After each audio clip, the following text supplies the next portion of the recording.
Kumusta, Master? So ito nga yung beans namin. Pansin nyo, Master, 2 months na siya, no? So ang ginawa ko dito, Master, bali nilagay ko na dito kanina, binabaan ko po yung temperature, no? Ayan, 87 lang. So pagka mga 2 months na po yung beans nyo, babaan nyo yung temperature, no? Tara, mag-try natin. So maganda pong pang latte art ang lumang beans kasi wala na siyang bubbles, no? Kumbaga, digas na po siya. Nadigas na siya ng sobra, kaya maganda po ito pang latte art. Try natin, Master.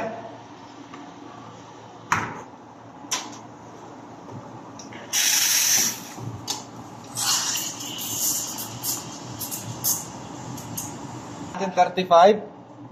Tapos, yung extraction time natin, 26. Mas maganda po pag ganyan, pagka luma yung beans.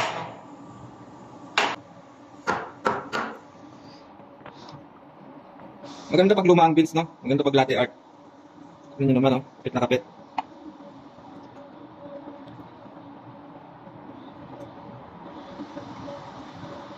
Tignan nyo, kapit na kapit, no?